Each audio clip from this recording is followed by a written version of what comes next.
Charles Barkley played 16 years in the NBA, and you see him on Inside the NBA. But what we've come to learn about you, Charles, is that you are a big sports fan. The other day, I saw you right after the U.S. had won the gold medal in the Olympics. You guys come on air, and there you are in a USA jersey. And I was like, yeah, I mean, that doesn't surprise me because you're that big of a sports fan. Yeah, Buster, man, I love sports. And people ask me why I love sports. I says, well, if it wasn't for sports, all we would have is reality. And I don't mean that. I mean, like, when you're not watching sports, enjoying sports, you have to deal with the crap we call life. And life is hard. And I always want the players to always realize how lucky we are to do something stupid like play a sport. But we bring so much joy to people who are here who got everyday problems, who have to go to work every day. I mean, like I say, we're not teachers, we're not firemen, we're not policemen, we're not somebody in the armed service. We're overpaid to play a stupid sport. And man, it just takes you away from reality. I'll never take that for granted. I'm not saying this to be humble or whatever. Man, I feel like we are the luckiest dudes in the world. I mean, think about it, Buster.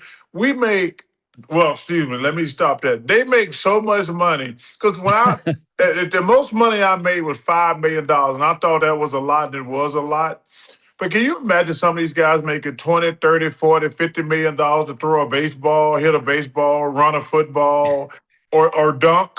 I mean, if you don't realize how lucky you are, but the benefit of that, we get to bring, man, I got up at 8 o'clock in the morning to watch hockey last Sunday, and it was worth all of it. I mean, I'm like, because we had worked the night before, and me and Ernie like, what time you getting up tomorrow? I'm like, I'm getting up at 8. He said, me too.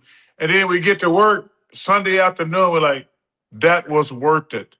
Like last year, I mean, obviously I'm caught up in the moment, but that's in the conversation of the greatest World Series ever.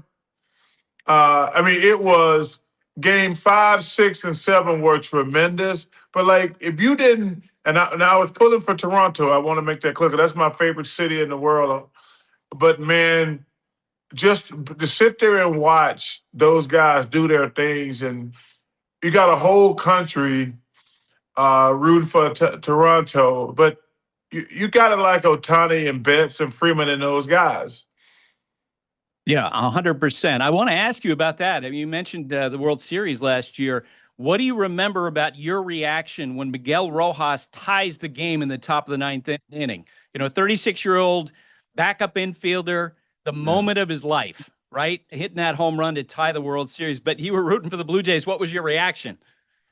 Yeah, I was devastated, to be honest with you, because you go back, they probably should have won game 6 and 7. But it's such a fine line. You know, the ball getting stuck under the outfield. I mean, Rojas getting a hit at the most improbable moment. But that's the beauty of sports. I mean, like, that guy, he's set for life. He's never going to have to pay for another drink in L.A. He's like, man, I forget the quarterback. Nick Foles. Nick Foles is never gonna have to buy a drink in Philly, especially if I say him out, because I'm a big Eagles fan. But man, that's the beauty of sports. I mean, think about this. We just removed Sam Darnold, who everybody's been trashing for the last 5 years. Like, if that doesn't make you feel good, it's something wrong with you as a fan. I mean, that kid, I talked about it. I said, you know, they've been trashing this kid for 3 or 4 or 5 years. He sucks. Then he had a great year.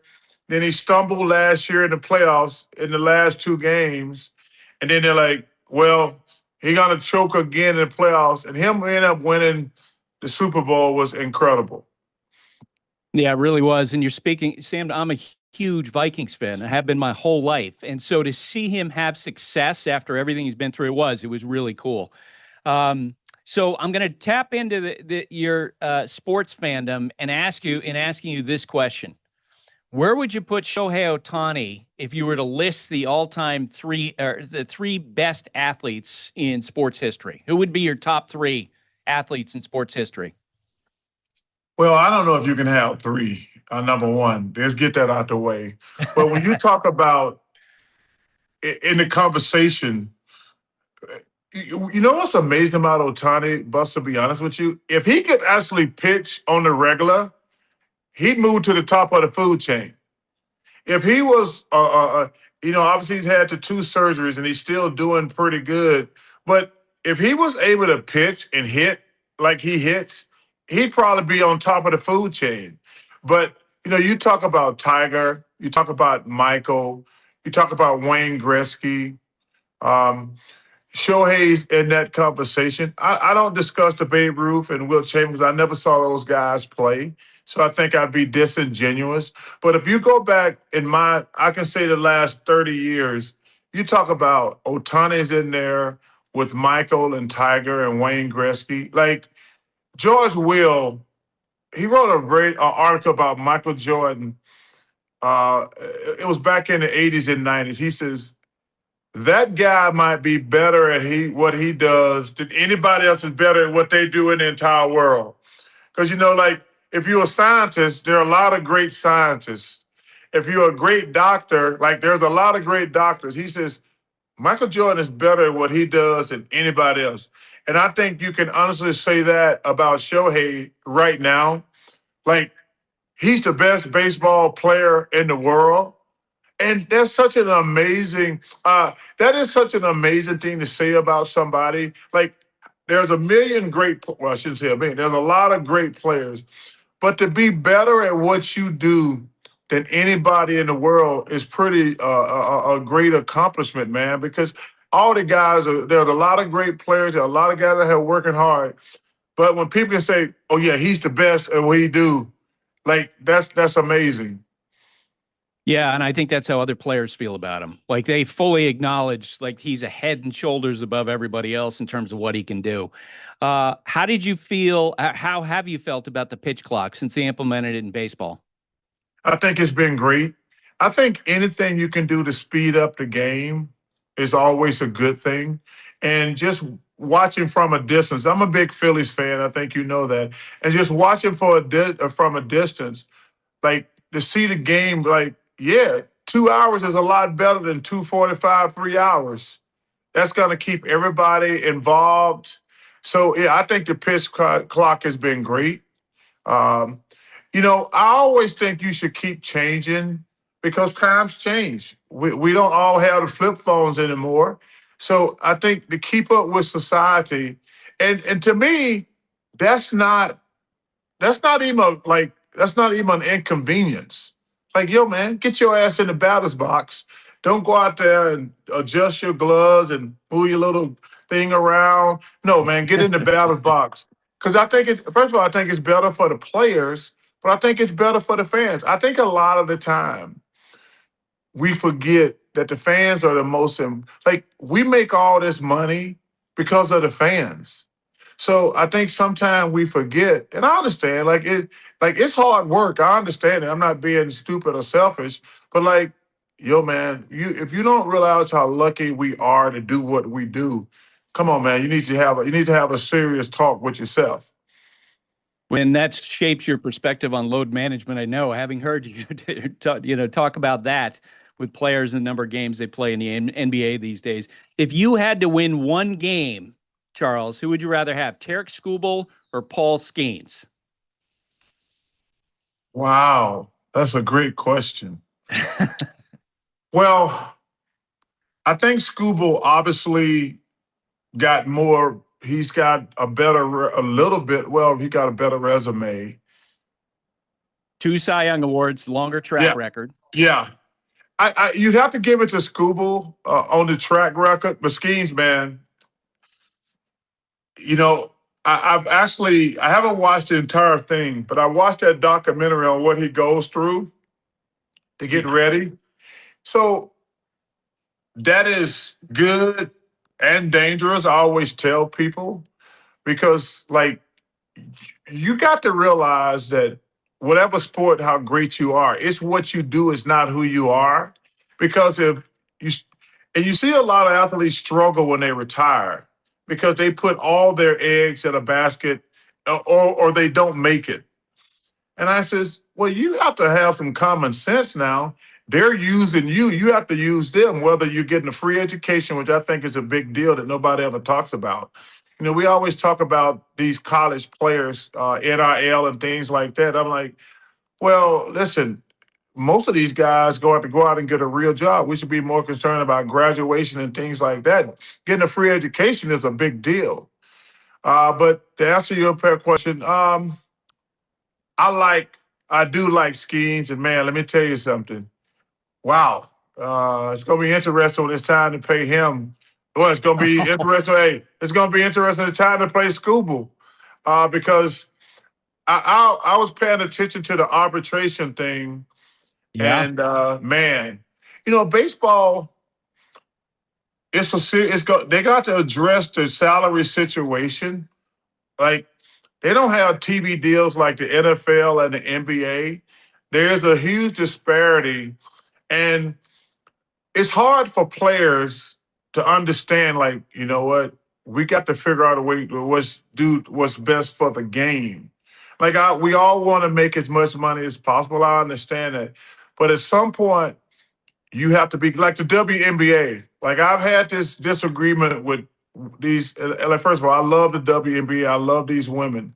But I hear these fools on television, which I'm one of them too, but I try to be responsible for what I talk about. It's like, I hear these guys and girls on TV talking, well, the WNBA, they got the owners by the balls, and they gonna make all this money, and if they don't pay them, they shouldn't play. I says, well, hold on a second now.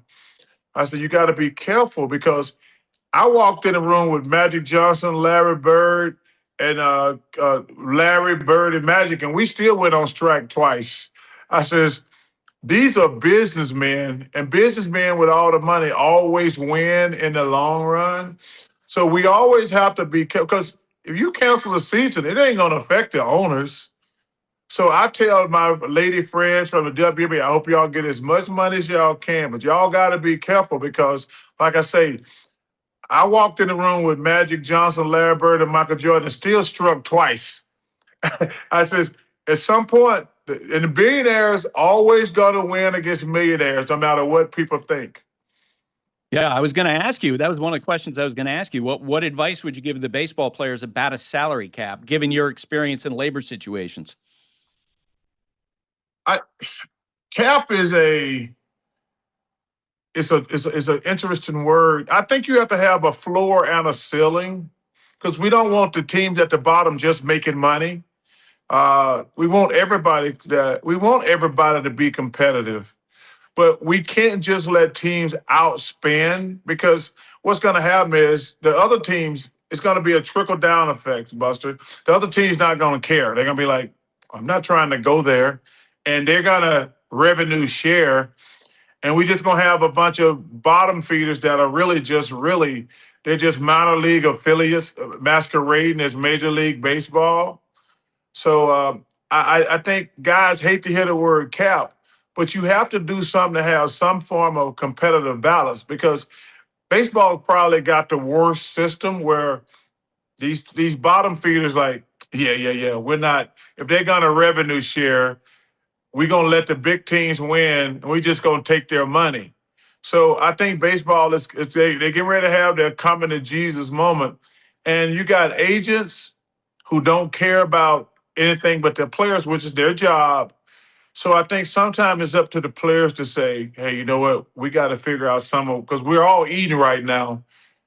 We all are eating right now, and we got to make sure everybody's eating instead of a few people. Yeah, that's what happened in the last negotiation, with the rank and file among the players outvoting the recommendation of the players' executive committee. So we'll see what happens there. Okay, when you played, you were obviously, I've told you before, I covered you in college, watched you throughout the NBA. You were never afraid of physical play, or if some brawl broke out, you'd be in the middle of that. So it's within that vein that I want to ask you this question. As a sports fan, when you've seen players play, we know hockey players are the best fighters, right? Who Yes. are better fighters, NBA players or baseball players? Neither one of them can fight, Buster. Neither one of them can fight. Baseball players, I tell you one thing that annoys me about baseball, when two outfielders run into each other and they both look like they're dead, that tells me right there they can't fight. Like every time something happens in the outfield and they run into each other, one of them stays down like he's dead. I said, yo, man, get up. That wasn't even that hard of a contact. But I don't think either one of us can fight. Obviously there are a couple exceptions, but most NBA players can't fight. They can't fight. Because first of all, you know why? Because it's dangerous. The one thing you don't want to do is get hit by no big old dude. That don't make no sense whatsoever. A lot of these guys are big and strong, and if they were to hit you the right way, something bad can really happen. But to honestly answer your question, baseball players can't fight and basketball players can't fight. Okay. I knew you would have thoughts on that for sure. All right, Charles, thanks for your time. This is so much fun. I appreciate it. Hey, Buster, you do a terrific job. I can't wait for baseball to start. Number one, we know spring and summer is coming when baseball. I went out to the Cubs training camp last week with my boy Sutcliffe. I cannot wait, man. Keep up the great work, too.